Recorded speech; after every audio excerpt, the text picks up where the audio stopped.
Welcome, dear viewers. For more exclusive, thrilling stories every week, join our membership. Enjoy. I woke up gasping, my lungs burning like I'd inhaled acid. My first conscious thought wasn't about where I was or how long I'd been out. It was the dream. That fucking dream again. In it, I'm walking through an empty city. Not abandoned, not destroyed, just vacant. Clean streets, intact buildings, but devoid of human presence. The sky overhead is the wrong color, a deep purple that makes my stomach twist, and there's something moving in my peripheral vision, always just out of sight. When I try to turn my head to look directly at it, my neck won't move, like it's frozen. Dr. Calloway! Dr. Mason Calloway, can you hear me? A man's voice cut through my panic. My vision cleared enough to make out a face hovering above mine. Early 30s, dark hair, nervous eyes behind thick-rimmed glasses. He was wearing a lab coat with a faded logo I didn't recognize. What? My voice came out as a rasp, my throat feeling like I'd swallowed sand. What year is it? The man's eyes widened slightly. He glanced sideways at someone I couldn't see, then back to me. You're at Meridian Research Facility in Boulder, Colorado, he said, avoiding my question. I'm Dr. Andrew Wilson. Do you remember agreeing to the cryogenic preservation procedure? Memory flooded back in disjointed fragments. The diagnosis, 6 months to live, the research grant, my own desperate gamble. 2026, I croaked. I went under in 2026. Terminal glioblastoma, experimental cryopreservation. Dr. Wilson nodded, visibly relieved. Good. Your cognitive recall is functioning. That's a positive sign. What year is it? I punctuated each word, surprising myself with the force behind them. Wilson's Adam's apple bobbed as he swallowed. 2089, he said quietly. May 16th, 2089. 63 years. I'd been frozen for 63 years. The room tilted as vertigo washed over me. My cancer, was it gone? Had they cured me? Or was I still dying, just in a different century? Your medical condition has been addressed, Wilson said, as if reading my thoughts. The tumor was removed using targeted nanotherapy 5 days after your revival. Revival? How long have I been awake? This is day 12. You've been in and out of consciousness. This is the first time you've been lucid enough for a proper conversation. I tried to sit up, but my muscles felt like wet clay. Wilson placed a hand on my shoulder. Easy, Doctor Calloway. Your body is still adjusting. The atrophy wasn't as severe as we expected, but you'll need physical therapy before you can move normally. As my eyes adapted to the harsh light, I noticed several things simultaneously. The room was sparse, almost aggressively minimalist. Wilson's lab coat wasn't just faded, it was clearly very old, with visible repairs at the seams. And there was a list written on a whiteboard on the wall across from my bed. A list of rules. What are those? I asked, nodding toward the board. Wilson followed my gaze and stiffened slightly. Orientation protocols for your safety during reintegration. He moved to block my view. We'll discuss those when you're stronger. For now, you should rest. But I had already read the first rule, written in neat block letters. 1. Never go outside after dark. Something told me this wasn't the bright future they had promised when I signed those consent forms in 2026. Something had gone very, very wrong. Physical therapy was hell. 2 weeks of grueling exercises to rebuild muscle mass I'd lost during 6 decades of frozen sleep. Dr. Wilson, Andrew, as he'd asked me to call him, supervised my progress personally. Despite his nervous demeanor, he was surprisingly tight-lipped about the world outside the facility. Your body is responding exceptionally well, he remarked during one session, checking something off on his tablet. The cellular regeneration treatments we administered during your thawing process are working better than projected. I grunted as I completed another set of resistance exercises. My arms burned, but it was a good burn, the kind that meant I was getting stronger. When can I leave this room? See the rest of the facility? I asked, not for the first time. Andrew hesitated. Soon. There are preparations to be made first. I dropped the resistance bands and fixed him with a stare. That whiteboard, the rules. I want to know what they are. He sighed, shoulders slumping slightly. You're not ready for full orientation. I've been conscious for nearly 4 weeks. I'm walking, I'm talking. I deserve to know what kind of world I've woken up in. Andrew glanced toward the door, then back at me. Fine, but only the basics for now. He helped me into a wheelchair. I could walk short distances, but not without getting winded, and rolled me to the whiteboard. Up close, I could see the list clearly. 8 rules written in the same neat handwriting. Read them all, Andrew instructed. Then I'll explain the essentials. 1. Never go outside after dark 2. If you hear singing, cover your ears immediately. 3. Electronic devices must be powered down between 2 and 4:30 a.m. 4. Do not acknowledge or respond to knocking 5. Red light means shelter in place. 6. If you see someone standing completely still, do not approach 7. Water consumption only from approved sources 8. If someone says, the sky is beautiful today, the correct response is, clouds are forming. I read the list twice, a cold weight settling in my stomach. This wasn't a set of orientation guidelines for a man out of time. This was a survival manual. What the hell happened? I asked quietly. Andrew pulled up a chair and sat facing me.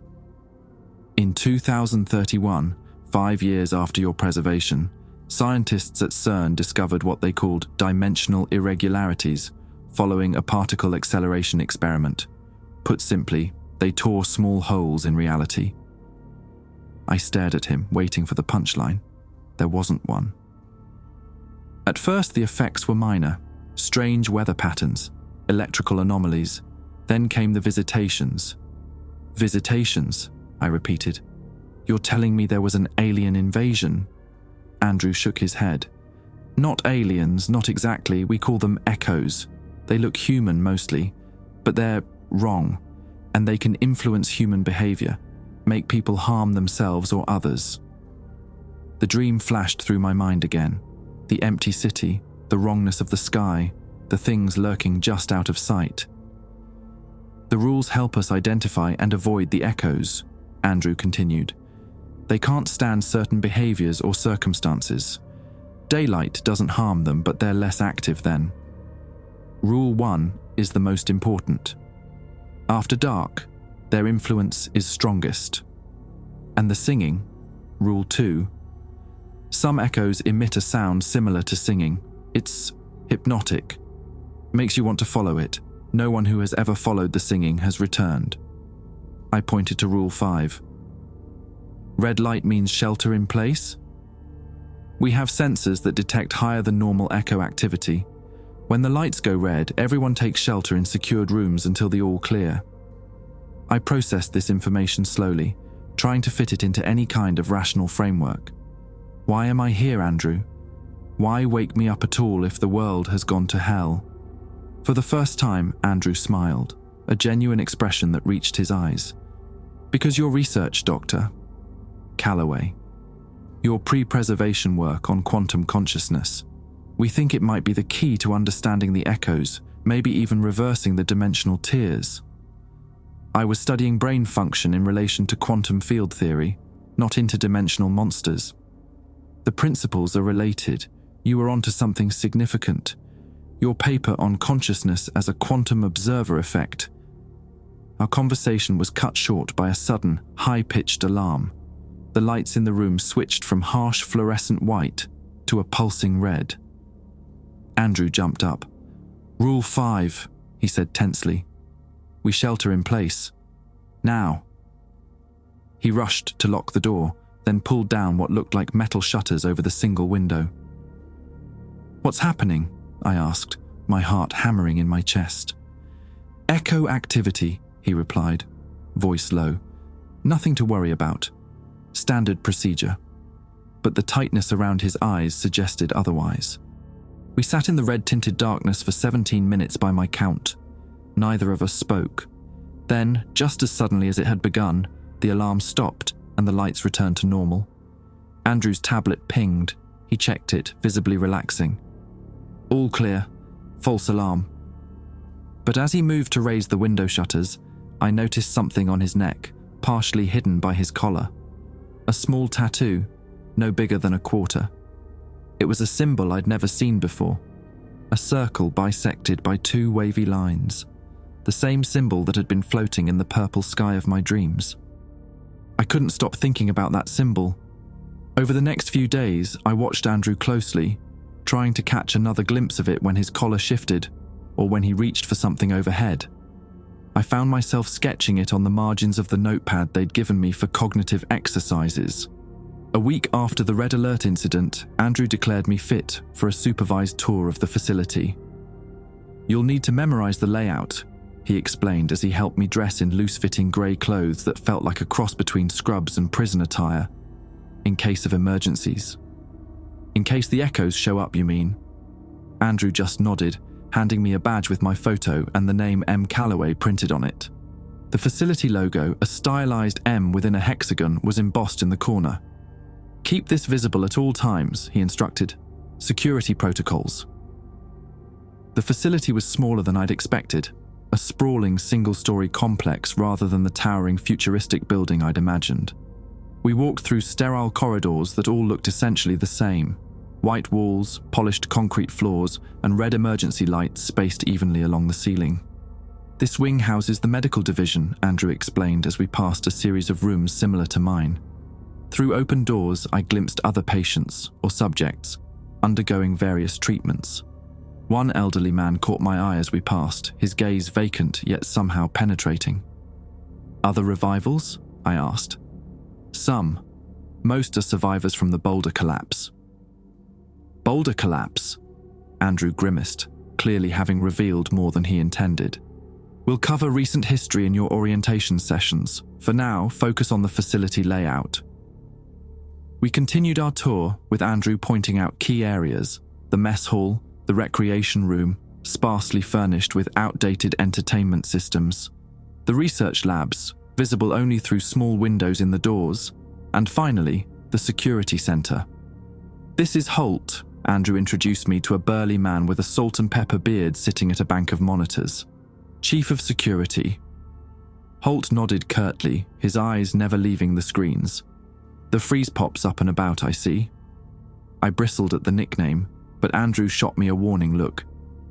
"Holt manages our perimeter security and echo detection systems," Andrew explained. "If the red light goes on, he's the one who makes the call." I studied the monitors, most showing empty corridors or the exterior of the facility. The outdoor cameras revealed a startling landscape. What had once been Boulder, Colorado was now largely reclaimed by nature. Trees and wild vegetation had overtaken streets and buildings. In the distance, the familiar silhouette of the Flatiron Mountains was visible, unchanged by time or dimensional catastrophe. "Where is everyone?" I asked. "I haven't seen more than a dozen people during this entire tour." Holt snorted. "Welcome to humanity, 2089 edition. We're an endangered species, Doc." Andrew sighed. "Global population is approximately 1.2 billion, down from 8 billion in your time." The number hit me like a physical blow, almost 7 billion people gone. "The echoes?" "Partially. There were also resource wars, climate disasters, and..." Andrew hesitated. "Voluntary departures." "Voluntary departures." "Mass suicides," Holt said bluntly. "People who wanted to join the echoes, or thought they did." I felt sick. This was worse than any apocalypse scenario I'd ever imagined. Not a bang, not even a whimper, just a slow, grotesque unwinding of human civilization. "How many people are in this facility?" I asked. 73, Andrew replied, "including you." "What about outside?" "In Boulder. There's a settlement of about 400 people 15 miles north. We trade with them occasionally. They follow the rules, but their interpretation is less rigorous than ours." Holt suddenly stiffened, leaning closer to one of his monitors. "Wilson," he said sharply, "we've got movement at the east perimeter." Andrew moved quickly to look over Holt's shoulder. I followed, peering at the screen. In the grainy black and white footage, something was moving at the edge of the camera's range. It looked like a person walking with an odd, disjointed gait. "Is that an echo?" I asked. Neither man answered immediately. Holt tapped commands into his keyboard and the camera zoomed in. The figure came into focus, a man in tattered clothing limping toward the facility. "Human," Holt declared, "injured by the looks of it." "Run a thermal," Andrew instructed. Holt pressed another key, and the screen shifted to a heat vision display. The figure blazed orange-red against the cool blue background.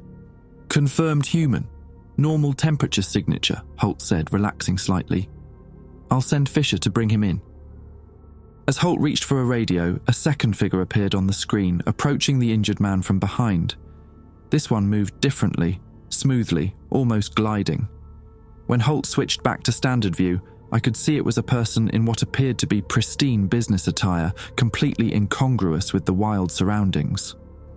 "Shit," Holt muttered. "Echo. Fisher, respond immediately. We have a situation at East Perimeter. Human survivor being pursued." A crackling voice replied through the radio. "On my way. Armed response." "Affirmative. Bring a resonator." I watched, transfixed, as the well-dressed figure gained on the injured man with unnatural speed. There was something deeply disturbing about its movements. Too fluid, too perfect. "Shouldn't we help?" I asked. "Fisher will handle it," Andrew replied, though he sounded uncertain. On screen, the injured man stumbled and fell. The pursuing figure stopped a few feet away. Even through the grainy footage, I could see it tilt its head at an odd angle, like a curious predator studying its prey. Then it began to sing. There was no audio on the security feed, but I could tell it was singing from the way its mouth moved. The injured man froze, then slowly began to rise, all signs of his limp gone. "It's converting him," Holt said grimly.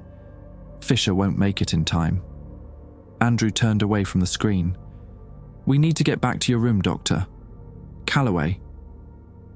"But that man is already gone," Holt interrupted. "Rule 2. If you hear singing, cover your ears immediately. He didn't." I stood rooted to the spot, unable to tear my eyes from the monitor. The echo had extended a hand to the now standing man. As they touched, the man's heat signature on the thermal imaging began to fade, cooling from vibrant orange to dull blue. "It's draining his life force," Andrew explained quietly. "His consciousness, everything that makes him human. When it's done, there will be 2 echoes where there was 1. And we're just going to watch." Andrew's expression hardened. "We follow the rules. They keep us alive." As we left the security center, I heard Holt's voice over the radio. "Fisher, stand down. Return to base. Repeat, return to base." Later that night, lying on my bed and staring at the ceiling, I couldn't shake the image of that man being converted. Was that the fate that had befallen billions of people? Had humanity simply been replaced? And what did it have to do with me, with my research from 60 years ago? I turned to look at the whiteboard with its 8 rules that suddenly seemed too simple, too inadequate for the horror of what I'd witnessed. That night, the dream came again. The empty city, the purple sky. But this time, when I tried to turn my head to see what lurked in my peripheral vision, I succeeded. What I saw made me wake up screaming. It was Andrew, standing absolutely still, wearing an immaculate suit, and he was singing. I didn't tell Andrew about the dream. Something instinctive told me to keep it to myself, a primitive survival mechanism kicking in perhaps. But I watched him more carefully now, looking for any sign that he wasn't what he appeared to be. 5 days after the perimeter incident, Andrew announced we would begin work on reviewing my research.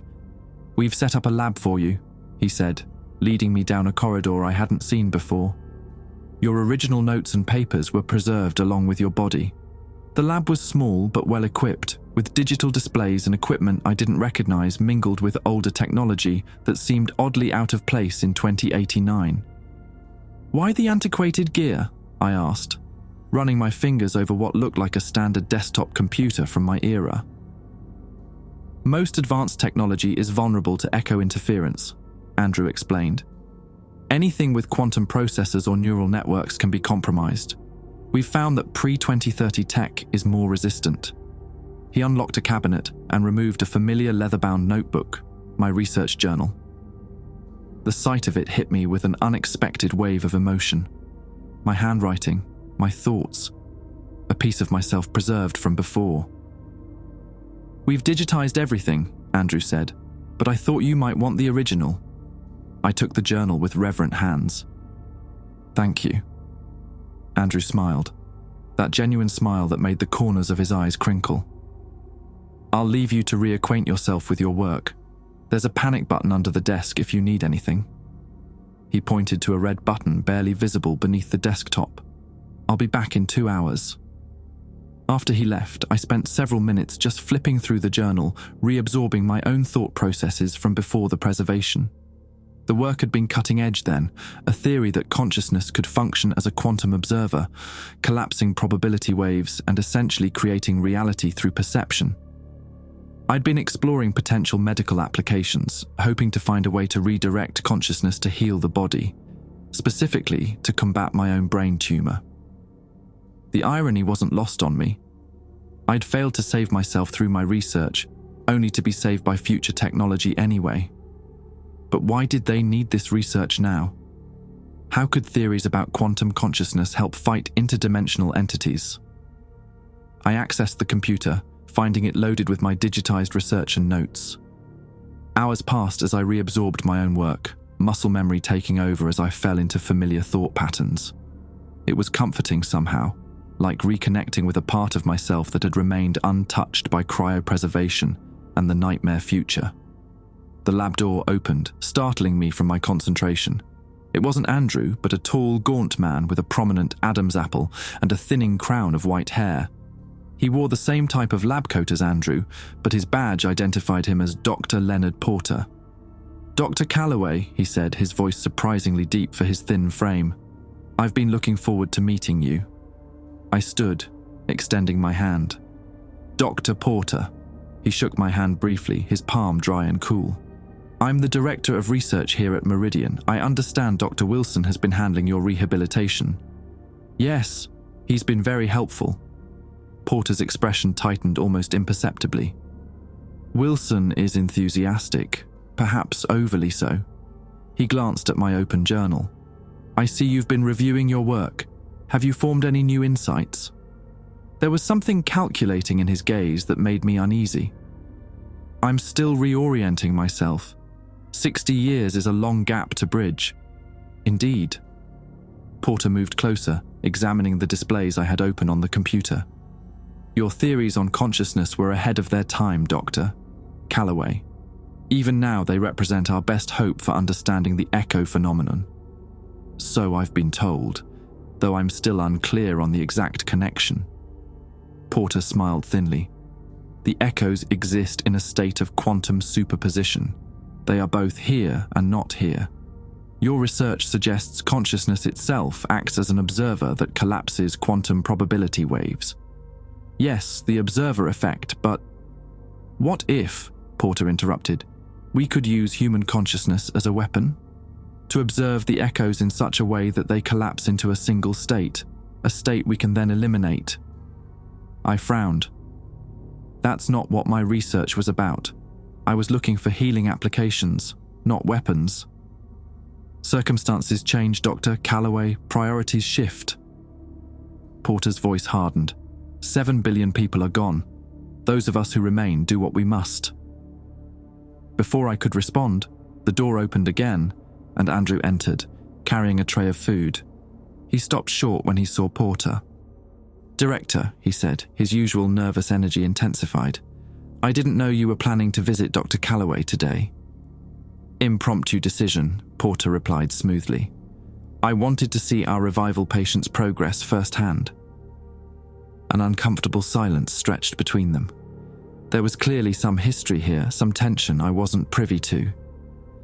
"I brought lunch," Andrew finally said, placing the tray on an empty part of the desk. "You should eat, Dr. Calloway. You need to keep your strength up." Porter checked his watch.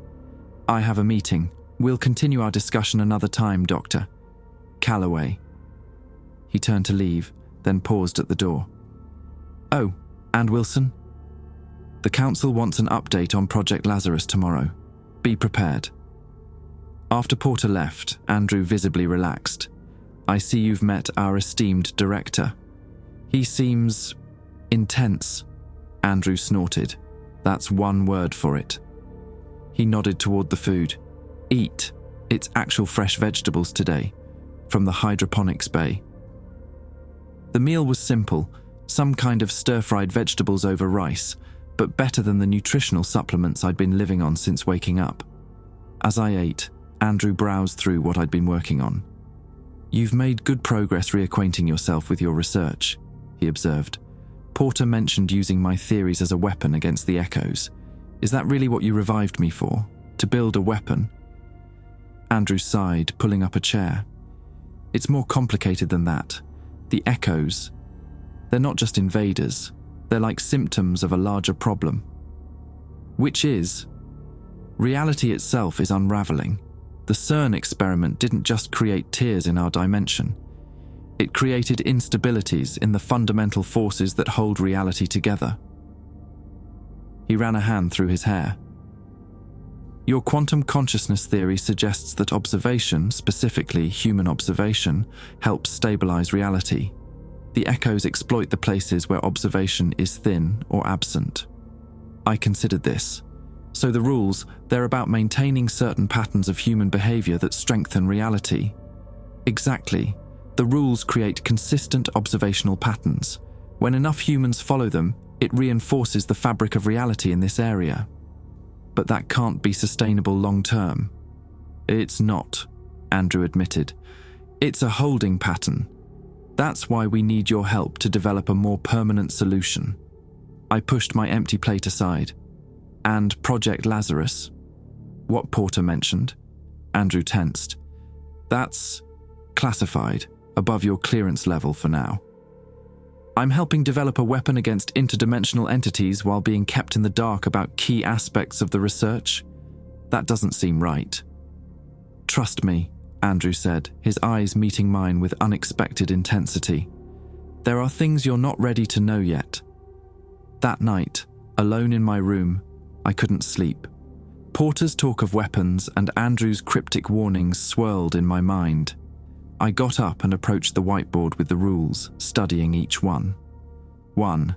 Never go outside after dark. If you hear singing, cover your ears immediately. 3. Electronic devices must be powered down between 2 and 4:30 a.m. 4. Do not acknowledge or respond to knocking. 5. Red light means shelter in place.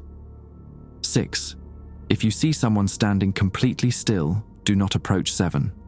Water consumption only from approved sources. 8.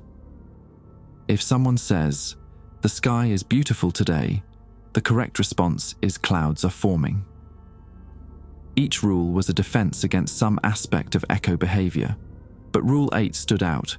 It wasn't about avoiding echoes, but identifying them through a call and response system. A password, essentially. I returned to bed, but sleep remained elusive. Around 1:45 a.m., I heard movement in the hallway outside my room. Footsteps moving hurriedly past. Curiosity overtook caution. I slipped out of bed and cracked open my door. The corridor was dimly lit by emergency lighting. In the distance, I could see several staff members, Andrew among them, hurrying toward the research wing.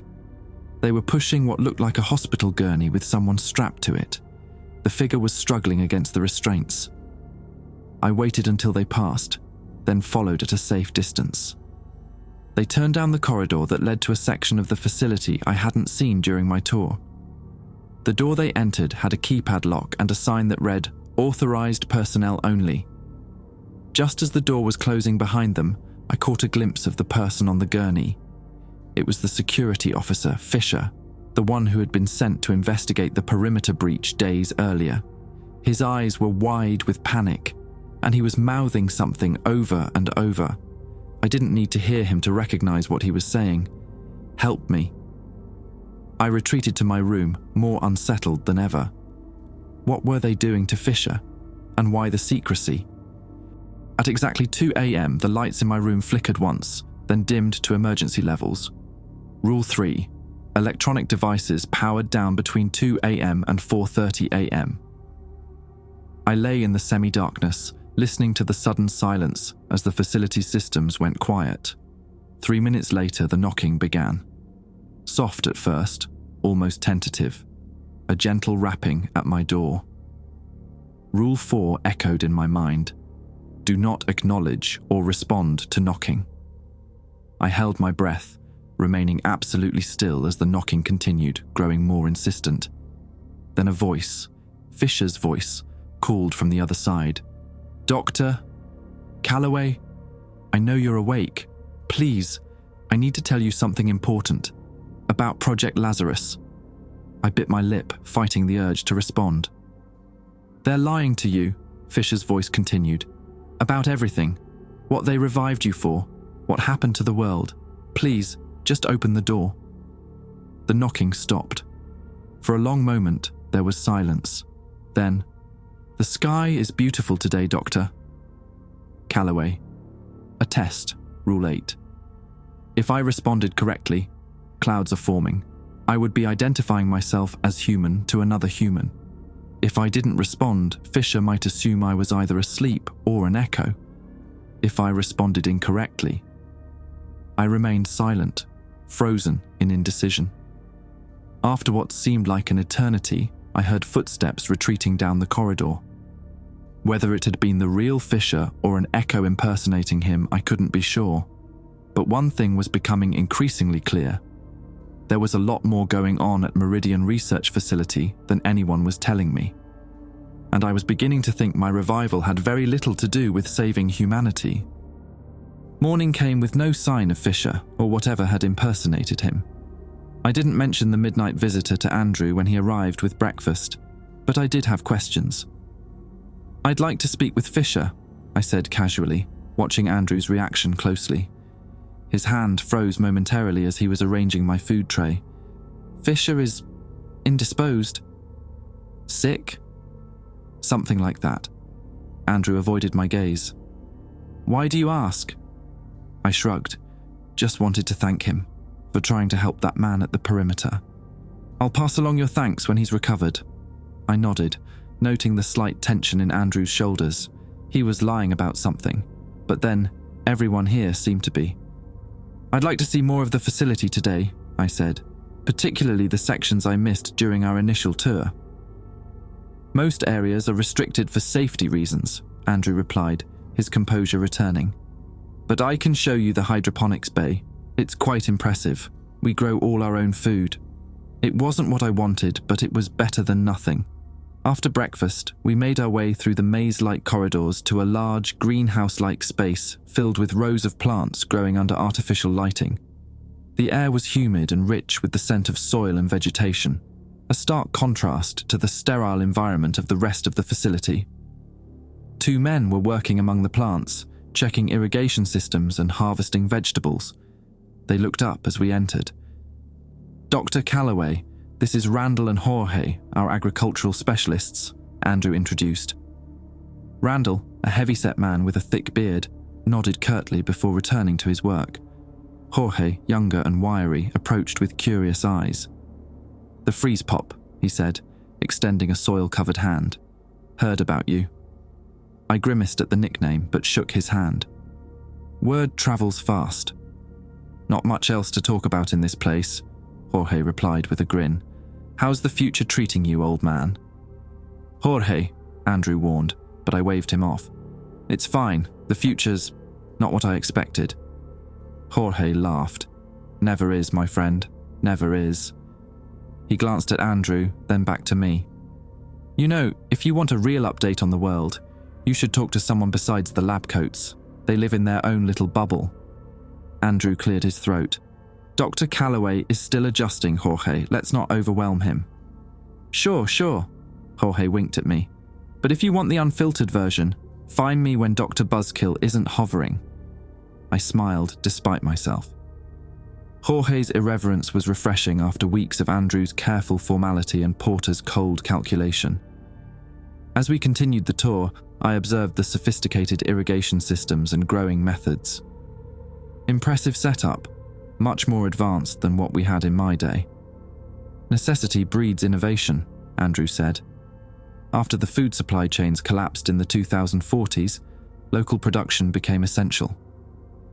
What about the settlement you mentioned? The one north of here?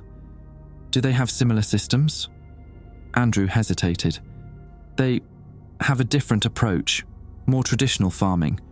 They venture outside more than we consider safe. And they still follow the rules? Their own version of them. They've developed different defensive strategies against the echoes. I'd like to visit, I said. See another perspective on this world.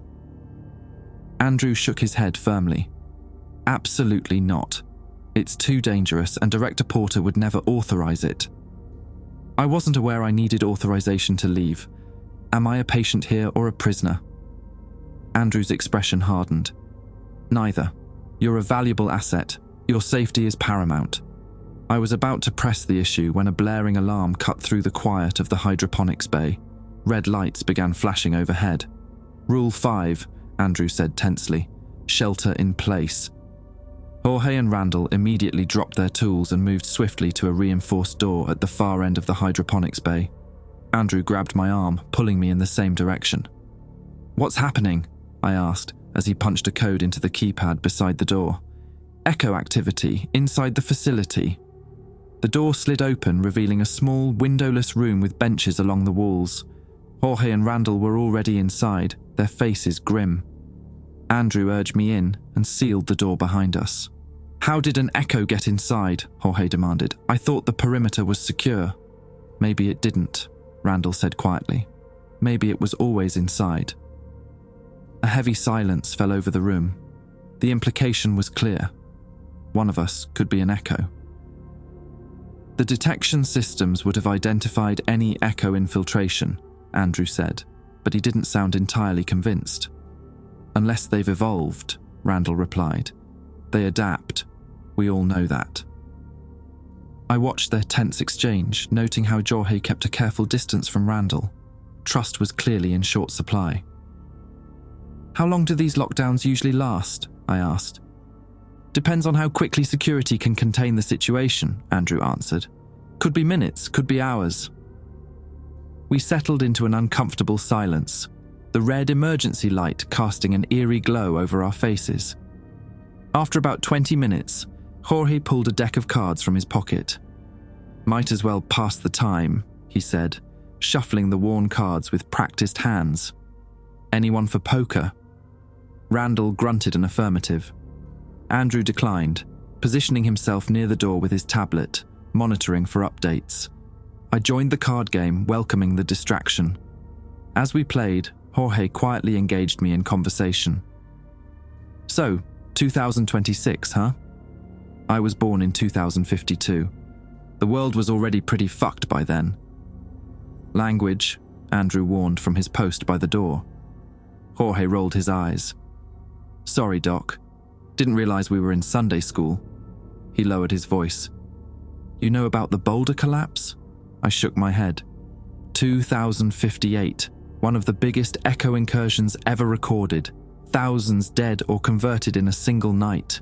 That's when they established this facility to study the phenomenon and find a way to fight back. Were you there? During the collapse? Jorge's expression darkened. I was 10. My parents were among the converted. He laid down his cards. Full house. Randall cursed under his breath, throwing in his losing hand. I studied Jorge more carefully. There was a hardness to him that belied his friendly demeanor, the kind that comes from childhood trauma. What about Fisher?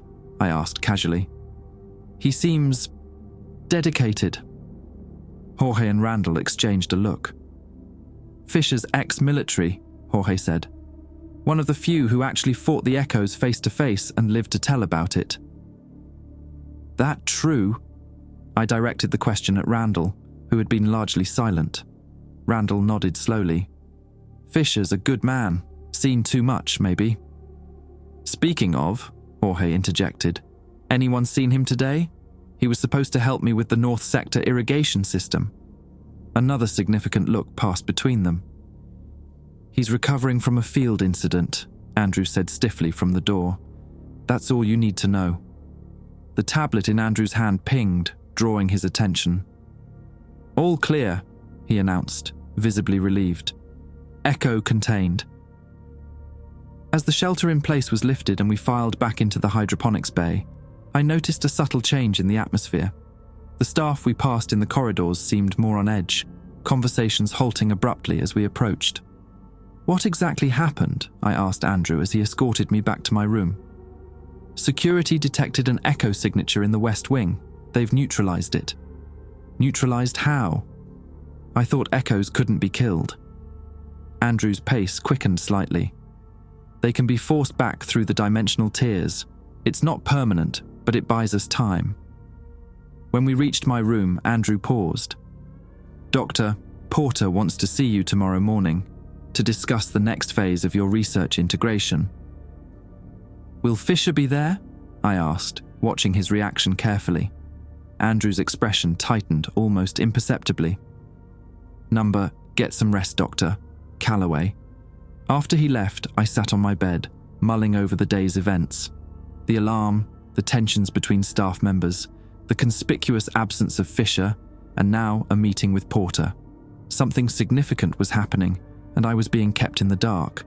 I glanced at the whiteboard with its 8 rules. Rule 6 suddenly stood out. If you see someone standing completely still, do not approach. I thought of Fisher's voice outside my door last night. They're lying to you about everything. And I wondered, not for the first time, what I had really been awakened for. My meeting with Porter was scheduled for 9 a.m, but I woke at 5:30, my sleep interrupted by the same recurring nightmare, the empty city, the purple sky, and now Andrew standing still, singing silently amid the emptiness. This time, I noticed something new. Bodies lying in the streets, motionless but not dead, their eyes open and staring upward at the wrong-coloured sky.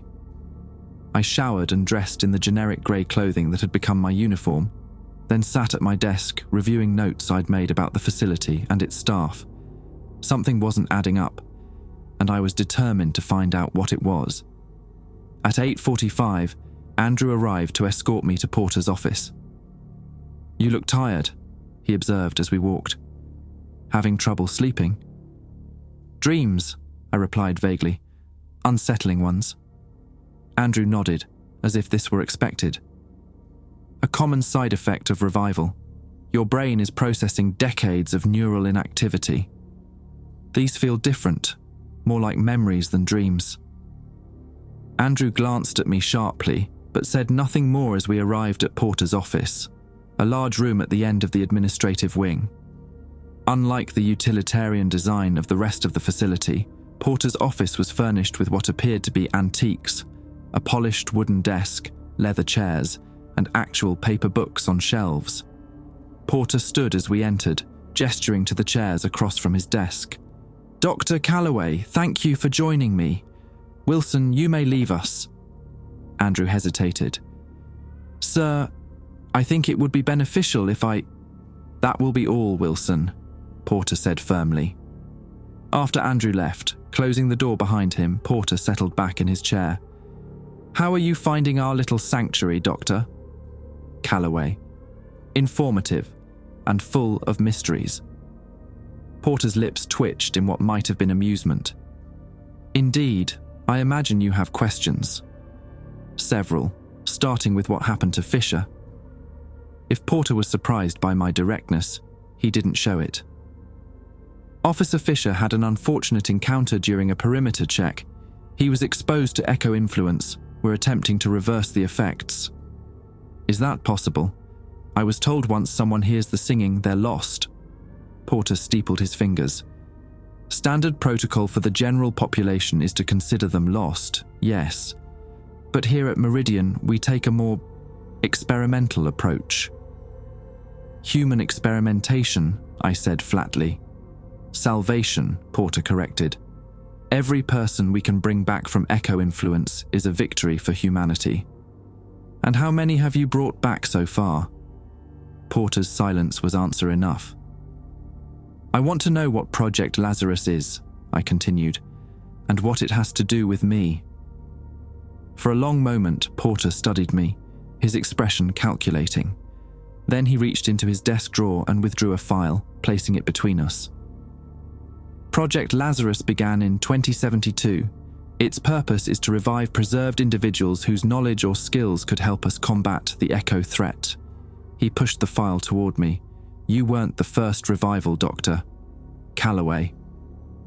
I opened the file, finding a list of names, 12 in total. Mine was the last.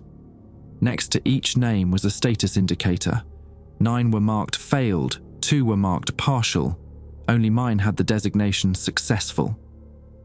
What happened to the others? I asked, though I already suspected the answer. Revival is a delicate process. The first attempts resulted in physical revival but complete cognitive failure. Those subjects were humanely terminated. Porter's clinical tone chilled me. The next group achieved partial cognitive function, but experienced rapid deterioration. You are our first completely successful revival. I closed the file, pushing it back across the desk. Why me? There must have been more qualified researchers preserved. Your work on quantum consciousness made you uniquely valuable, but more importantly, you have a connection to the original CERN incident. This caught me off guard. What connection? I never worked at CERN. Porter leaned forward. Your doctoral advisor, Dr. Thomas Harrington, was a consultant on the project that created the dimensional tears. Your theories on quantum consciousness were influenced by his work, which in turn influenced the CERN experiments. I remembered Harrington, brilliant, eccentric, with theories that many in the scientific community had dismissed as bordering on mysticism. I'd adapted some of his ideas into more practical applications, stripping away what I'd considered unnecessary philosophical elements. That's a tenuous connection at best, I said. Perhaps, but enough that the council believed you might understand the fundamental nature of the tears in a way others couldn't. Porter stood, moving to a wall where a large map was mounted. Come, I want to show you something. The map showed North America, but with significant differences from what I remembered. Large sections were marked in red, indicating echo-dominated zones. Major cities, New York, Chicago, Los Angeles, were completely encircled. The middle of the country appeared to have fared better, with green zones indicating human-controlled territory. Boulder was at the edge of one such green zone, perilously close to a red area extending from Denver. This is the current state of our world, Porter said. The red zones are essentially lost to us. Echo activity is so dense that no human can survive there for long. The yellow zones are contested, areas where we're fighting to maintain a foothold. The green zones are relatively safe, governed by the rules. I stared at the map, the scale of the disaster finally hitting home. And the rest of the world? Similar patterns. Some regions have fared better than others. Remote areas with low population density tend to have less echo activity. Because fewer people means fewer conversions, I reasoned. Partly, but also because the tears are attracted to human consciousness. They form more readily in areas of dense population. I turned to face him. You're saying human consciousness both attracts the tears and helps close them. That's a paradox. Precisely why your research is so valuable. You theorized that consciousness in specific patterns could reshape quantum reality. The pieces were starting to fit together. The rules, they're not just survival tactics, they're consciousness patterns, aren't they? Designed to manipulate quantum fields. Porter's eyes gleamed with approval. Yes, each rule creates a specific observational pattern that strengthens reality in its native state. Following them collectively has a cumulative effect. But it's not enough, I guessed. Or we wouldn't need Project Lazarus.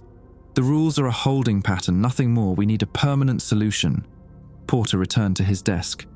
Your research suggests that a sufficiently coherent consciousness field could collapse all probability waves to their original state, essentially reverting reality to before the tears appeared.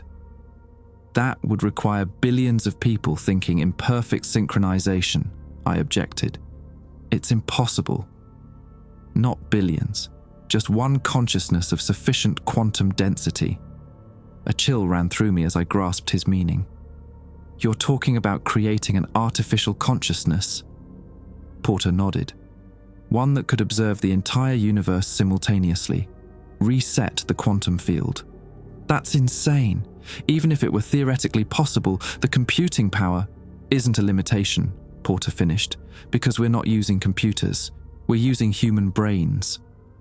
The horror of what he was suggesting dawned on me gradually, like ice forming on a pond. Fisher, I said quietly, that's what you're doing to him, using his brain as a building block for this consciousness. Fisher volunteered, Porter said dismissively. Like all participants in Project Lazarus, he understood the risks and the reward. And the other revivals? The failed ones? Were they volunteers too, or just convenient brain matter? Porter's expression hardened. You're allowing emotion to cloud your judgment, Doctor. Calloway, this is about the survival of our species. You're harvesting human consciousness, I said, disgust rising in my throat. How does that make you different from the echoes? Porter slammed his palm on the desk. The difference is intent. The echoes consume consciousness to expand their territory. We're gathering it to save humanity. The door opened suddenly and Andrew burst in, looking agitated. Sir, we have a situation. Echo activity is spiking across all sectors. Porter's anger shifted to concern. Containment protocols? Already implemented, but the readings are like nothing we've seen before. Andrew glanced at me, then back to Porter. Sir, it's like they're searching for something. Or someone, I thought, a sick feeling growing in my stomach. The facility alarm blared, red lights flashing in the corridor outside. Porter moved swiftly to a cabinet, removing what looked like a modified firearm. Get Dr. Calloway to the secure lab, he ordered Andrew. Now, I'll coordinate the defense response. Andrew grabbed my arm, pulling me toward the door. Come on, we need to move quickly. As we hurried through the corridors, staff rushing in all directions around us, I processed what I'd learned. The facility wasn't just studying the echoes, they were harvesting human brains to create some kind of quantum supercomputer. A consciousness weapon. Andrew, I said as we ran, did you know about the brain harvesting? He didn't slow down or look at me. It's more complicated than Porter made it sound. The process doesn't destroy the individual consciousness, it incorporates it. That doesn't make it better. We reached a reinforced door with a biometric scanner. Andrew pressed his palm against it, then leaned in for a retinal scan. The door slid open, revealing a laboratory unlike any I'd seen before. The center of the room was dominated by a large, cylindrical tank filled with cloudy fluid. Suspended within it was a complex structure that resembled a neural network, pulsing with soft, bluish light. Around the perimeter were smaller tanks, each containing what appeared to be a human brain connected to the central structure by glowing filaments. What the hell is this? I whispered, horrified. The Lazarus core, Andrew replied, sealing the door behind us. The culmination of 60 years of research, and our last hope against the echoes. I approached one of the smaller tanks, peering at the brain floating inside. A small plaque on the tank read, Subject L3, Warren, Timothy, revival date, November 5th, 2073. One of the failed revivals. This is monstrous, I said. You're using people like spare parts. We're using what remains of those who couldn't be fully revived, Andrew countered. Their bodies failed, but their consciousness remained viable. We've given them purpose. And Fisher. His body didn't fail. Andrew's expression tightened. Fisher was compromised during the perimeter incident. Echo influence had begun to take hold. This was the only way to preserve what was left of him. The facility shook suddenly, dust falling from the ceiling. The alarm changed pitch, becoming more urgent. "They're trying to breach the outer defenses," Andrew said, checking a monitor. "But they won't get through. This room is the most secure in the facility." I looked at the grotesque neural network floating in the central tank, the harvested brains surrounding it. Then back at Andrew, who was watching me with an unreadable expression. "Why did you really wake me up?" I asked. The truth this time. Andrew hesitated, then sighed. "Because we need your consciousness, Doctor. Calloway, your unique connection to the original research makes you the perfect final component for the Lazarus core." His hand moved to his pocket, withdrawing a syringe. "I'm sorry," he said, his voice genuinely regretful. "But the fate of humanity depends on this." And as he stepped toward me, I realized the true horror of my situation. I hadn't been revived to help save the world. I'd been revived to become part of the machine that would. Time seemed to slow as Andrew advanced with the syringe. My muscles tensed, instinct kicking in despite my weakened state. When he was an arm's length away, I lunged sideways, knocking over a metal cart of instruments. The crash echoed through the lab as medical tools clattered across the floor. Andrew's reflexes were quick. He dodged the falling cart and pivoted toward me in one fluid motion. But his shoes slipped on a puddle of spilled solution, and he stumbled. I seized the moment, grabbing a heavy metal tray and swinging it with all my strength. It connected with his arm, sending the syringe flying from his grasp. "Mason, stop!" he shouted. "You don't understand what's at stake." "I understand perfectly," I spat back. "You're harvesting people's brains for your science experiment." I backed away, keeping the tray raised as a makeshift shield. Andrew regained his balance, eyeing me with a mixture of frustration and desperation. "It's not like that," he insisted. "The consciousness transfer is painless. Your body would remain in stasis, but your mind would join the Lazarus core. You'd be helping save humanity. By becoming a prisoner in that thing," I gestured at the central tank with its pulsing neural network. "No thanks." The facility shook again, more violently this time. Alarms blared, changing pattern to a rapid, urgent pulse. Andrew glanced at the security monitor, his face paling. "They've breached the secondary perimeter," he said. "We're running out of time. What happens if they reach this lab? They won't just reach it, they'll target it specifically. The echoes can sense the Lazarus core. It's a direct threat to them." Andrew took a step toward me, hands raised in a placating gesture. "Please, Mason. This isn't how I wanted this to happen, but we have no choice." I kept the tray between us.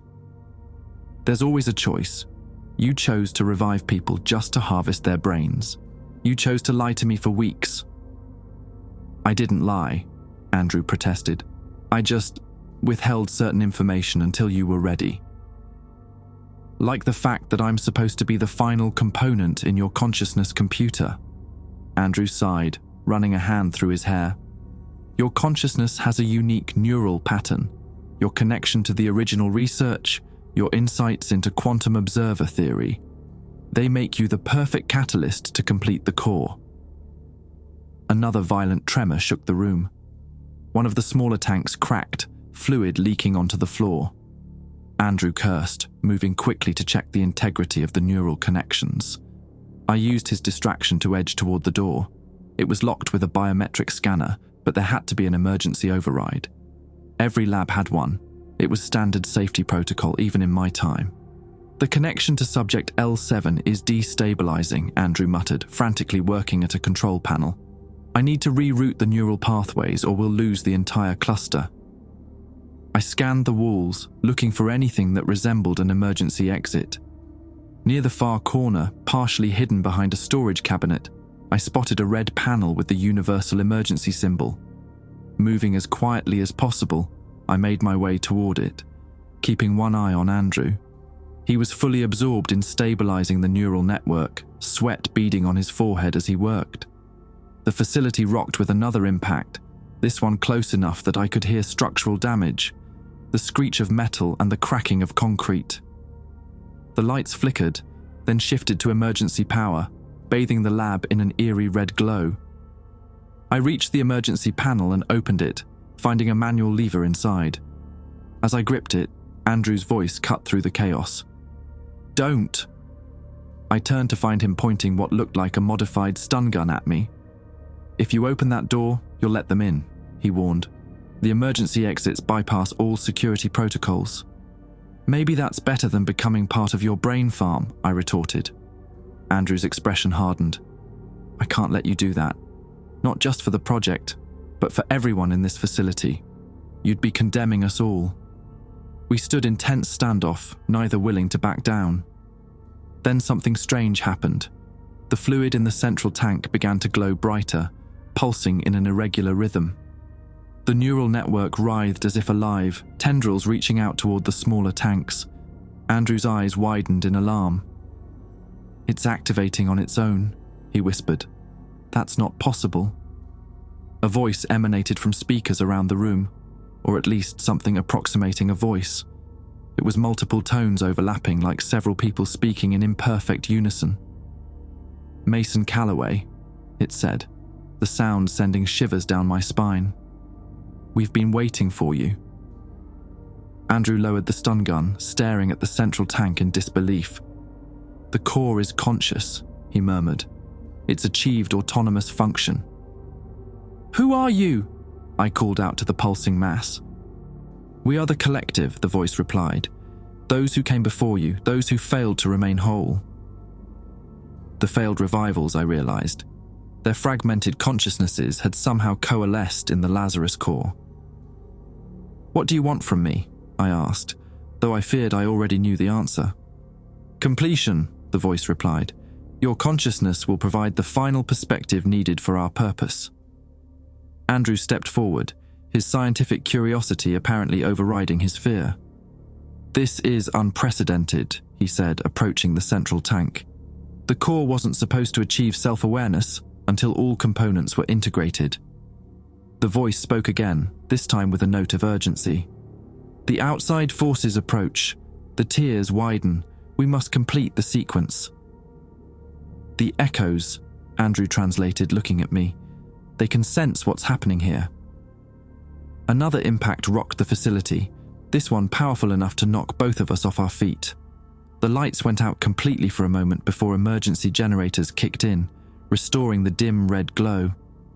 As I struggled to stand, a new sound penetrated the chaos, a soft, melodic singing coming from somewhere beyond the lab walls. Rule 2 flashed through my mind. "If you hear singing, cover your ears immediately." Andrew heard it too, his face contorting with fear.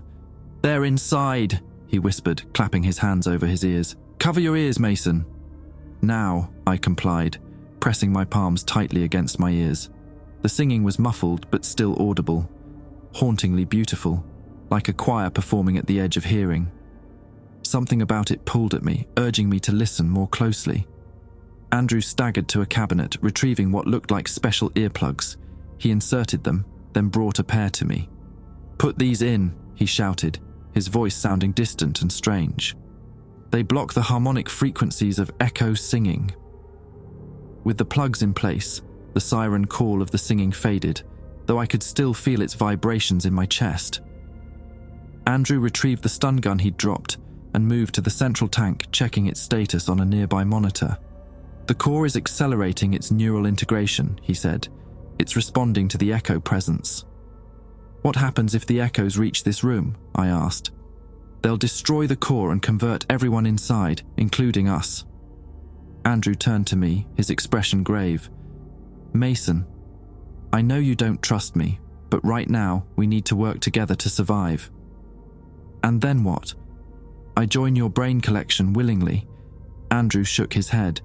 "If we survive this, I promise to tell you everything. The whole truth about Project Lazarus and why you specifically were revived. Then you can decide." Another violent tremor shook the lab. One of the smaller tanks ruptured completely, the preserved brain inside falling to the floor with a sickening thud. The neural connections to the central tank snapped, causing the network to writhe in apparent distress. "Subject L4 is offline," the collective voice announced, now sounding distorted. "System integrity compromised." "We're losing cohesion," Andrew said frantically, working at the control panel. If too many connections fail, the entire core will collapse. The door to the lab suddenly dented inward, as if struck by tremendous force. Another blow followed, the reinforced metal beginning to buckle. "They're here," Andrew whispered, his face ashen. The collective voice spoke again, more urgently. "The vessel must be prepared. The catalyst must join." Andrew turned to me, desperation in his eyes. "Mason, please. We're out of options. The core needs your consciousness to stabilize. Without it, everything we've worked for will be lost." "And I'll be trapped in that thing forever," I replied. "With the others."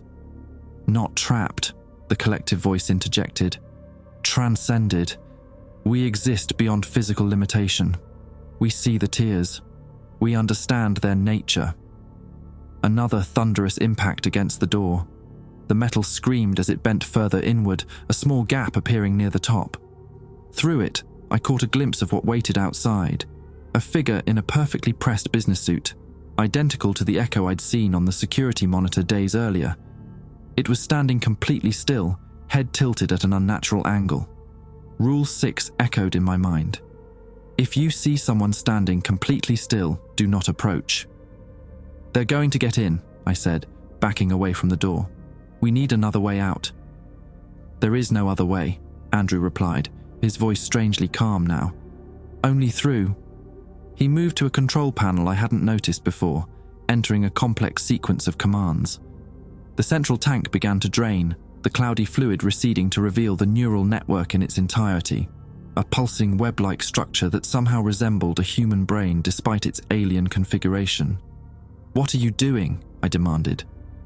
"Initiating emergency protocol," Andrew replied. "If we can't save the core, we can at least ensure the echoes don't get it." The collective voice rose in what sounded like alarm. "No, too soon, the catalyst has not been integrated." "I'm sorry," Andrew said, addressing the core directly. "We've run out of time." As the last of the fluid drained away, the neural network began to glow brighter, pulsing with increasing intensity. The door buckled further, the gap widening to reveal more of the echo outside, its face now visible, wearing an expression of serene malevolence. Then it began to sing, the sound penetrating even the specialized earplugs. I fell to my knees, the vibrations of it resonating in my skull, making it impossible to think clearly. Through the haze, I saw Andrew complete the command sequence and turn to me, his expression resolute. "I'm sorry, Mason," he said, his voice barely audible over the singing and the alarms. "This isn't how it was supposed to end." The glowing neural network pulsed once more, then erupted in a blinding flash of blue-white light, and everything went dark. I was back in the empty city. The buildings stood silent and intact around me, streets devoid of cars or people. The purple sky stretched overhead, unnatural and wrong. But something was different this time. I could move freely, turning my head to see in all directions, and I wasn't alone. Andrew stood a few feet away, his expression bewildered as he took in our surroundings. "Where are we?" he asked, his voice echoing strangely in the empty space. "My dream," I replied. "At least I think it is." Recognition dawned on his face. "The recurring dream you mentioned. But how?"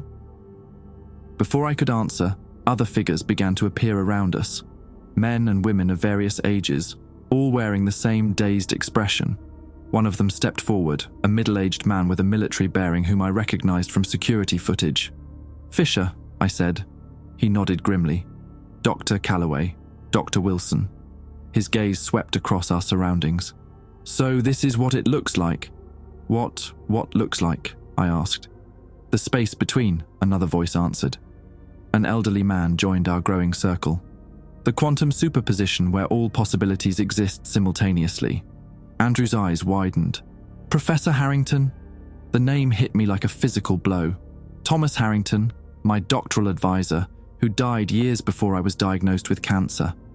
He looked exactly as I remembered him, down to the perpetually crooked bow tie. "Hello, Mason," Harrington said with a sad smile. "I wish we were meeting again under better circumstances."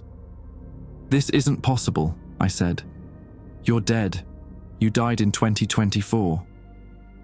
Technically correct, Harrington replied. My body died. But Meridian recovered some of my research materials, including brain tissue samples I'd preserved for my consciousness studies. They used them to partially reconstruct my consciousness in the Lazarus core. The implications were staggering. You're one of the failed revivals. Failed is a relative term, Harrington said with a wry smile. My consciousness was successfully integrated into the core, but without a complete neural pattern to work with, I couldn't be fully revived in a physical form. More people were appearing every moment, filling the empty streets. Some wore lab coats, others military uniforms or civilian clothes. All of them had the same slightly translucent quality, as if they weren't quite solid. The collective, I realized. Everyone whose consciousness was integrated into the Lazarus core. And more, Fisher added. When the core activated its emergency protocol, it generated a quantum field that captured the consciousness of everyone within the facility, including those being converted by the echoes. I looked around at the growing crowd. All these people, they're from the facility.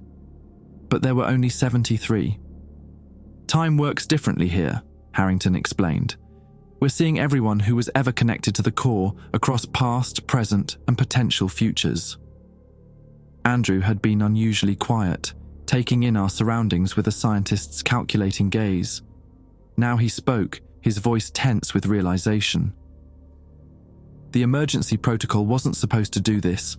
It was designed to trigger a controlled quantum collapse, preventing the echoes from accessing the core.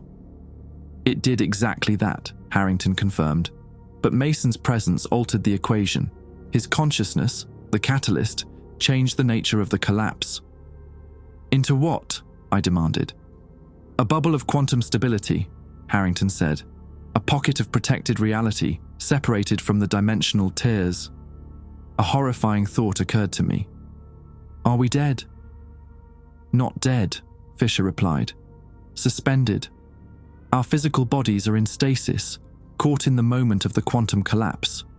But our consciousnesses are here, in this simulacrum. The empty city from your dreams, Andrew said to me. Your subconscious created this space as a framework for our collective consciousness. I struggled to process what they were saying. So we're trapped in my nightmare. Not necessarily trapped, Harrington said. The core was designed to reshape reality by generating a sufficiently coherent quantum field.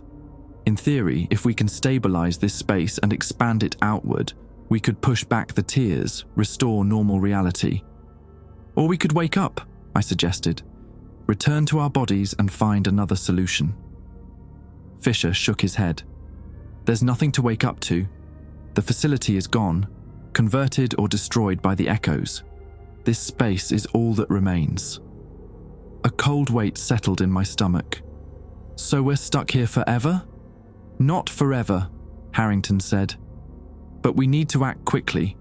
The quantum bubble is unstable. Without a sufficient power source, it will collapse within hours and our consciousnesses will dissipate. What power source? Andrew asked. The same one the core was designed to use, Harrington replied, looking directly at me. Mason's unique neural pattern, the catalyst. All eyes turned to me. I felt a surge of anger. So we're back to the same plan. Sacrifice me to power your machine. Not sacrifice, Harrington corrected. Focus. Your consciousness would remain intact, but it would serve as the anchor point for the quantum field. And what happens to me in the process? Harrington hesitated. You would become more diffuse.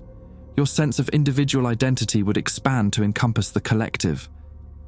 I'd lose myself, I translated. You'd transcend yourself, Fisher countered. Become something greater. I looked around at the assembled consciousnesses, scientists, security personnel, support staff, all watching me with varying degrees of hope and apprehension. The weight of their expectations was palpable. There has to be another way, I insisted. A distant sound interrupted our conversation, a soft, melodic singing that seemed to come from everywhere and nowhere at once. The crowd tensed visibly. They've found us, Fisher said grimly. The echoes? How is that possible? I thought this was a protected space. Protected but not impenetrable, Harrington explained. The dimensional tiers are like wounds in reality. The echoes can slip through following the quantum resonance of human consciousness. The singing grew louder, and with it came a change in our surroundings. The buildings began to waver, like reflections in disturbed water. The wrong-colored sky darkened further, swirling ominously. "They're trying to destabilize the quantum bubble," Andrew said, watching the distortion spread. "If they succeed, our consciousnesses will be exposed, vulnerable to conversion." "How long do we have?" I asked. "Minutes," Harrington replied tensely. "Maybe less." The crowd was growing agitated, some people backing away from the areas of greatest distortion, others staring upward at the churning sky with expressions of dread. I noticed something else too, figures at the edges of the gathering standing perfectly still. People in business suits, medical scrubs, security uniforms. But their stillness was absolute, unnatural. Echoes, already infiltrating our sanctuary. "Mason," Andrew said urgently, "I know I lied to you. I know I tried to force you into the core against your will. But right now, you're the only one who can save what's left of us." I looked at him skeptically. "Why should I trust you now?" "Because now you know everything. No more secrets." He gestured to our surroundings. "This space came from your mind. You created it. That means you have more control here than any of us." The singing intensified, and more buildings began to warp and twist. The still figures at the perimeter took synchronized steps forward, moving with that unnatural fluidity that marked them as echoes. "Mason," Harrington said, his voice calm despite the chaos around us. "I know what we're asking is frightening. But consider the alternative. If the echoes breach this space completely, every consciousness here will be converted, including yours." I looked around at the frightened faces of the survivors, then at the encroaching echoes. The weight of the decision was overwhelming. Sacrifice my individual identity to save what remained of humanity, or retain myself and watch as we were all converted into something inhuman. "If I do this," I said slowly, "what happens to everyone else?" "They remain themselves," Harrington assured me. "Their consciousnesses will be preserved within the expanded quantum field, with all memories and personalities intact. But mine won't be. You'll be different, expanded, the organizing principle of the new reality." The singing reached a fever pitch, and several people at the edges of the crowd suddenly froze in place, their expressions going blank. The conversion had begun. "We're out of time," Fisher warned. I closed my eyes, trying to think through the implications. To become the foundation of a new reality, to lose myself in the process. It was too much to comprehend fully. When I opened my eyes again, I saw Andrew watching me intently. "What would you do?" I asked him, "if our positions were reversed?" His answer surprised me with its honesty. "I don't know. I'd like to think I'd be brave enough to make the sacrifice, but I don't know if I could." For some reason, that uncertainty made my decision clearer. The singing was all around us now, the buildings of the empty city dissolving at the edges of my vision. The still figures were drawing closer, moving in perfect synchronization. "How do we do this?" I asked Harrington. Relief flooded his features. "Focus on the idea of expansion, your consciousness extending outward, encompassing all of us. The city is your creation. Reshape it." I tried to concentrate, imagining my awareness spreading like ripples in a pond. At first, nothing happened. Then I felt a subtle shift, as if a door had opened in my mind. "It's working," Andrew said, his voice filled with wonder. "Look." I opened my eyes to see a wave of blue-white energy emanating from where I stood, pushing back the distortions. Where it passed, the buildings solidified, the purple sky lightened to a more natural blue. The echoes stopped their advance, their perfect stillness now tinged with what almost looked like uncertainty. "Keep going," Harrington urged. "Expand your consciousness to the limits of this space." I pushed harder, feeling something fundamental changing within me. My sense of self began to blur at the edges. memories and thoughts intermingling with others that weren't my own. It was terrifying and exhilarating at once, like falling while simultaneously soaring. The wave of energy surged outward with increasing speed, enveloping everything in its path. The echoes began to retreat, their forms dissolving where the wave touched them. With a final, monumental effort, I pushed my consciousness to encompass the entire city. And as I did, I felt myself beginning to fade, my individual identity dispersing like mist in the morning sun. The last thing I remembered as Mason Calloway was Andrew's face, watching with a mixture of awe and gratitude as the world around us transformed. Then I was everything and nothing all at once.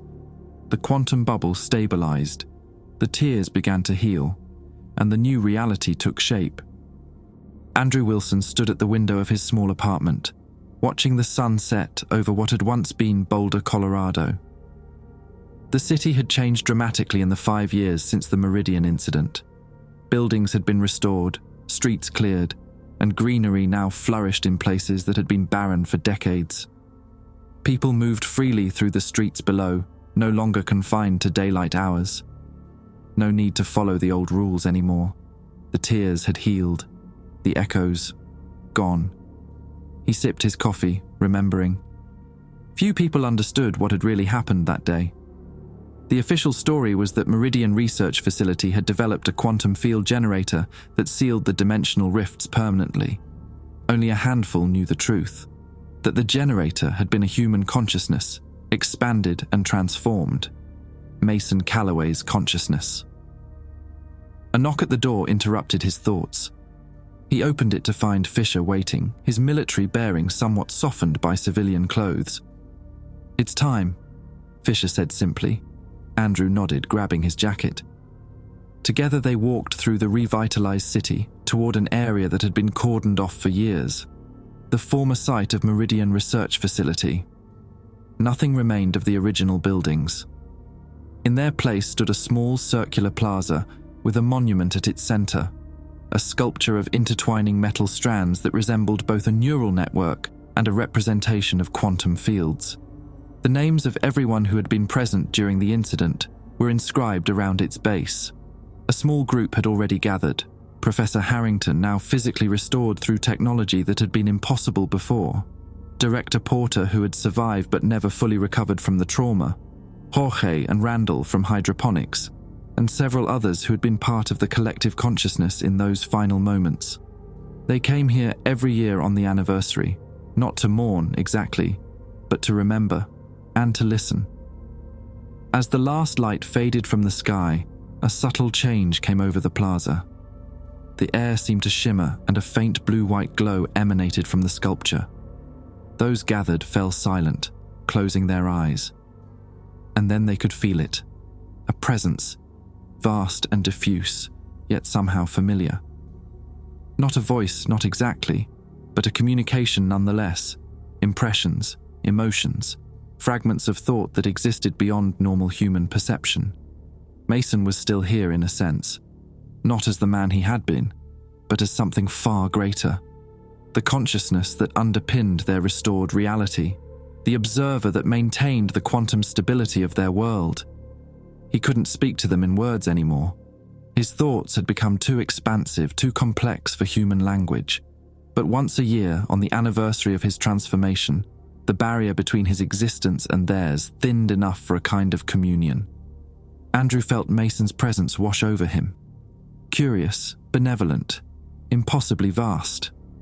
He sensed the flicker of recognition, the ghost of the connection they had shared, and something more, a contentment that transcended human understanding.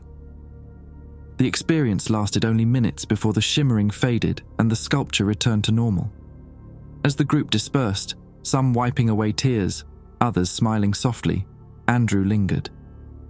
"He's happy," Fisher said, standing beside him.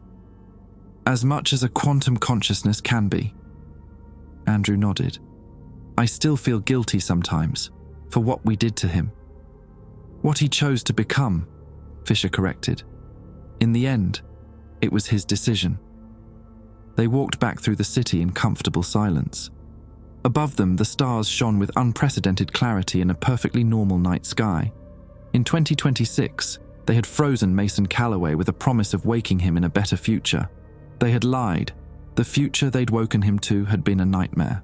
But in the end, he'd created the future they had promised. Not just for himself, but for everyone.